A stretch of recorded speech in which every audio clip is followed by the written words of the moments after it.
tous. Ce que je retiens de ce qui a été dit jusqu'à maintenant, c'est que la prise de risque, c'est un levier de croissance pour les entreprises et que cette prise de risque, elle ne doit pas être à l'arrêt pendant une période de crise, mais qu'au contraire, elle doit être amplifiée. Alors, comme l'a dit Benjamin, on va avoir cinq entrepreneurs qui, justement, n'ont pas eu peur de prendre des risques et d'entreprendre. Et j'ai à mes côtés Raphaël Torgman, fondatrice de Géto. Raphaël, bonjour. Bonjour. Donc, Raphaël, vous avez fait le choix de la médecine dans votre parcours professionnel jusqu'au point de l'investir. Et avant de créer Géto, vous étiez associée et co-dirigeante de Sofinova. Est-ce que vous pouvez nous raconter comment s'est passé votre parcours et puis comment s'est passée la création de Géto? Alors tout d'abord, ravie d'être là.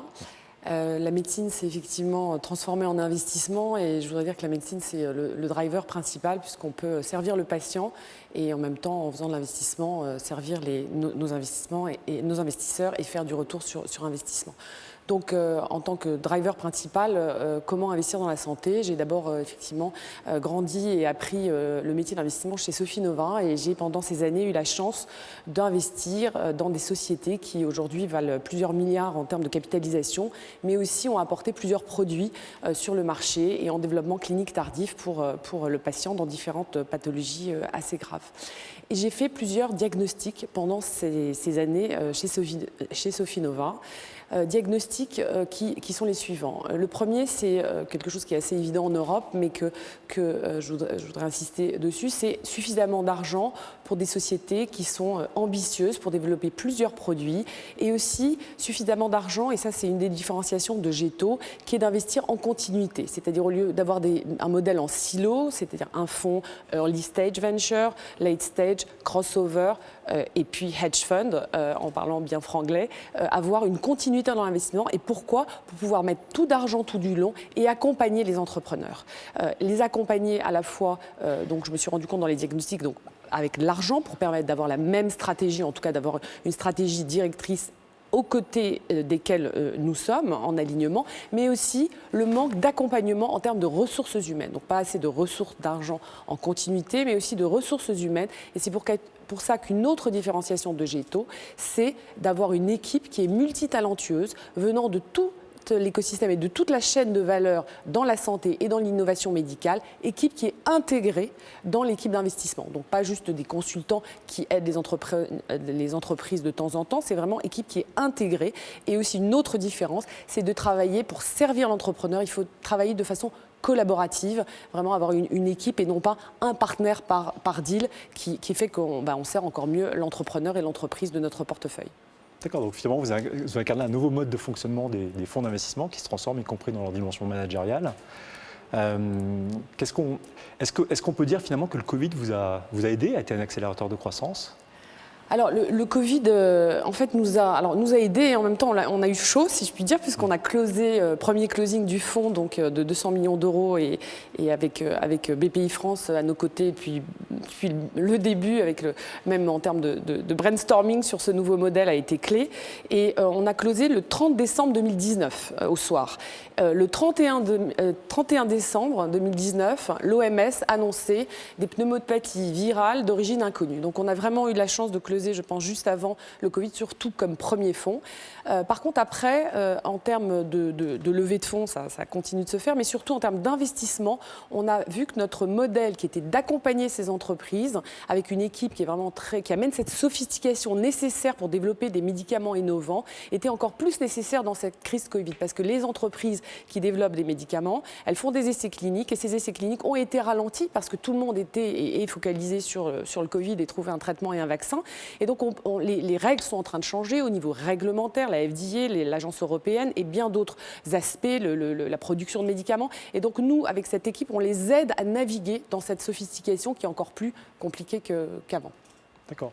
Donc finalement, quel est le bilan que vous faites de cette année 2020 et comment vous vous projetez sur 2021? Quelles sont les perspectives? Alors, avant de parler des perspectives, je voudrais revenir sur l'entrepreneur, parce que vous avez parlé, vous avez présenté comme entrepreneur. J'avais été frappée en 2013 à la rencontre de BPI qui naissait, et en particulier avec Nicolas Dufour, qui parlait toujours d'entrepreneurs en parlant de nous, investisseurs. J'ai dit, mais pourquoi il parle d'entrepreneurs? On n'est pas des entrepreneurs. En fin de compte, on doit être entrepreneur et c'est ce qu'on essaie de faire avec Géto. Et on doit même considérer nos sociétés du du portefeuille, vraiment, et travailler avec elles et faire ce qu'on leur demande de faire en termes de transparence, en termes de collaboration et de travailler dans un écosystème. On doit se l'appliquer à nous-mêmes.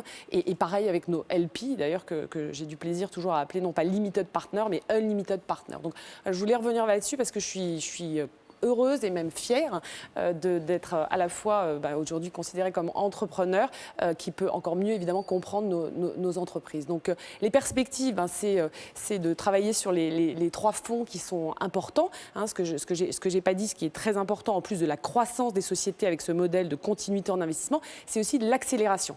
C'est quelque chose qu'on a beaucoup entendu aujourd'hui. L'accélération est fondamentale parce que encore plus dans le domaine de la biotech, biopharma, puisque la valeur d'un médicament ou d'un futur médicament dans ces sociétés dans lesquelles on investit est liée à la durée d'un brevet. Et donc, c'est une valeur existante. Et même si c'est des sociétés qui peuvent valoriser plusieurs milliards, même sans vente, et encore une boîte de médicaments, c'est sur la valeur de brevets. Et ces brevets, ils ont 20 ans. Donc, il faut aller au plus vite au marché, à la fois pour le patient, à la fois pour avoir des retours sur investissement plus rapidement. Donc, effectivement, aller accélérer, aller vite pour investir, mais aussi pour faire croître ces sociétés et espérons des Genentech de demain en France et en Europe. Donc, c'est ça nos objectifs. Pour 2021, c'est continuer sur les 3 fronts qui sont très importants pour nous, continuer de grandir l'équipe parce qu'on a été 7 fondateurs depuis le début et on a évidemment agrandi l'équipe. Aujourd'hui, on est très fiers d'être 14. Également sur les deals, bien sûr, nous avons réalisé 2 investissements et un 3e qui va bientôt être annoncé. Et puis, bien sûr, le fundraising qui continue avec des LP qui sont à l'écoute, encore plus maintenant, évidemment, avec la crise sanitaire et qui se rendent compte de l'importance de la santé. Et on l'a bien entendu aujourd'hui, que c'est quand même ce qui apporte, on l'a entendu dans la présentation de BPI, mais aussi par cette LP de Chine, c'est que la santé et la biotech, c'est là où on peut avoir de très gros retours sur investissement. Et ce ne sont pas des bulles, c'est des vrais futurs médicaments pour le patient. D'accord. Donc finalement, si on résume, ce qui singularise G2 par rapport aux différents acteurs du marché, il y a une forme de collectif, je crois, qui est très important pour vous.